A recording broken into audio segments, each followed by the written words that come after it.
ఇక హైదరాబాద్లో high voltage politics పైన చర్చిద్దాం. మనకు అందుబాటులో ఉన్నారు గంగాపురం వెంకటరెడ్డి గారు, బీజేపీ నాయకులు, వెంకట నాయక్ గారు, కాంగ్రెస్ నాయకులు, నిఖిల్ రావు గారు, బీఆర్ఎస్ నాయకులు, మస్తాన్ రావు గారు, ప్రముఖ రాజకీయ విశ్లేషకులు. అందరికీ నమస్కారం అండి.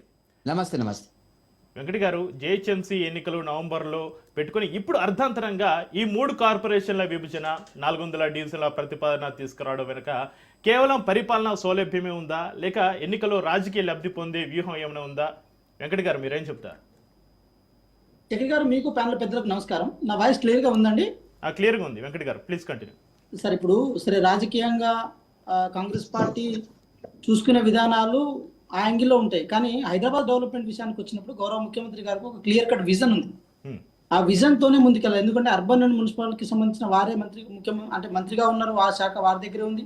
అదేవిధంగా ఈ హైదరాబాద్ యొక్క పరిస్థితుల్ని, హైదరాబాద్ యొక్క వ్యవహారాన్ని ఎన్నో సంవత్సరాల నుంచి దగ్గర నుండి చూస్తున్నారు. కాబట్టి దీనికి ఒక శాశ్వత పరిష్కారం ఇవ్వాలన్న ఒక కృతనిశ్చయం, ఒక ముందు చూపు గౌరవ ముఖ్యమంత్రి గారు ఉంది. అందులో భాగంగా హైడ్రా కానీ, ఈగల్ సంబంధించిన వ్యవహారం, ఏదైతే డ్రగ్స్ నిర్మూలన విషయంలో కానీ, లేకపోతే ఫుడ్కు సంబంధించిన ఫుడ్ కల్తీ విషయంలో ఉక్కుపాదం మోయాలి.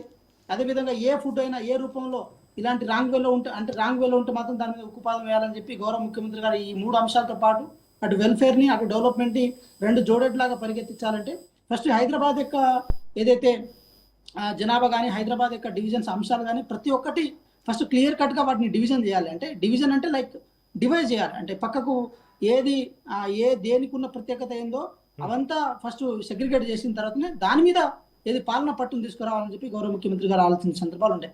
అందులో భాగంగా హైదరాబాద్ని కానీ, మల్కాజిగిరిని కానీ, లేకపోతే మన సైబర్ సిటీని కానీ ఇలా మొత్తం డివైడ్ చేసుకుంటూ ఈరోజు గౌరవ ముఖ్యమంత్రి గారు ముందుకెళ్తున్నారు. సో మీరు ప్రధానంగా ఒకటైతే గమనించండి, హైదరాబాద్లో అఫీషియల్గా ఉన్న జనాభా ఒక 70 లక్షల నుంచి 80 లక్షలు అయితే అన్అఫీషియల్గా దాదాపు అంటే 1.5 కోట్ల వరకు హైదరాబాద్లో జనాభా ఉంది. సో వాళ్ళందరికీ ఇక్కడ ఓటు ఉన్నా లేకపోయినా సౌలభ్యం కోసం, బతకడం కోసం, అదేవిధంగా ఉద్యోగాల రీత్యా మిగతా అంశాల్లో ఈరోజు హైదరాబాద్ మీద ఆధారపడి వాళ్ళు జీవిస్తున్న సందర్భం ఉండే. సో కాబట్టి వారిని ప్రధానమైన పారామీటర్గా తీసుకొని వారి యొక్క భవిష్యత్తును దిశానిర్దేశం చేయడం కోసం గౌరవ ముఖ్యమంత్రి గారు అది 4th సిటీ నిర్మాణం కానీ, లేకపోతే ఇక్కడ ఎలివేటెడ్ కారిడార్స్ నిర్మాణం కానీ, అదేవిధంగా మెట్రోని పునర్నిర్మాణం చేయడం కానీ, ఫేజ్ 2ని నిర్మాణం చేయడం కానీ, అదేవిధంగా మూసి ప్రక్షాళన చేయడం వల్ల ఒక జీవనదిగా హైదరాబాద్లో మూసి ఉంటుంది. ఇప్పుడు మూసి మనకు భారంగా ఉంది. రేపు మూసి మనకు ఆర్థికంగా ఒక స్వావలంబనలాగా, ఆర్థికంగా ఒక గొప్ప వరంలాగా మారిపోతుంది అని గౌరవ ముఖ్యమంత్రి గారు 360 డిగ్రీస్ యాంగిల్లో ఈరోజు హైదరాబాద్ని నిర్మాణం చేయదలుచుకున్నారు. కాబట్టి ఈ డివిజన్ ఏర్పాటు చేయడం జరిగింది. సో రాజకీయంగా రేపు కాంగ్రెస్ పార్టీ మాత్రమే అన్ని స్థానాలు గెలుచుకోవడానికి లేదు సార్. రేపు మజ్లిస్ గెలుచుకోవచ్చు, బీజేపీ గెలుచుకోవచ్చు, బీఆర్ఎస్ గెలుచుకోవచ్చు, కాంగ్రెస్ ఏదైనా గెలుచుకోవచ్చు కదా. కానీ ఒక ఫ్యూచరిస్టిక్ అంశంలో భాగంగా ఈరోజు ముందుకెళ్తున్నాం తప్ప ఎటువంటి రాజకీయ దురుద్దేశంతోనో లేకపోతే రాజకీయ అంశంతోనో పోయే పని అయితే కాదు.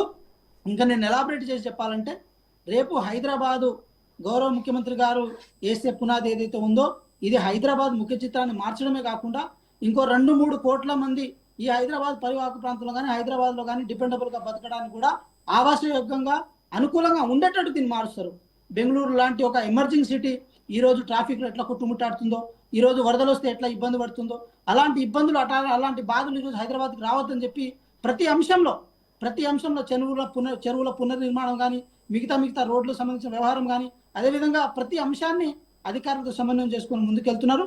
సో అందులో భాగంగానే ఆ యాంగిల్లో మాత్రమే హైదరాబాద్ని చూడాలి తప్ప ఏదో ఎలక్షన్ ఓరియంటేషన్లో లేకపోతే కాంగ్రెస్ పార్టీ యొక్క రాజకీయ అంశంగానే దీన్ని చూడొద్దు. విభజన కేవలం పరిపాలనా సౌలభ్యం మాత్రమే అంటారు వెంకట గారు? 100% సార్. ఓన్లీ పరిపాలన సౌలభ్యం కోసమే. ఏదో కాంగ్రెస్ పార్టీకి ఏమంటారు, మేము గప్పగుత్తగా అన్ని మా చేతిలో చిక్కించుకోవడం కోసం చేస్తున్న ప్రయత్నాలు అయితే కావు సార్.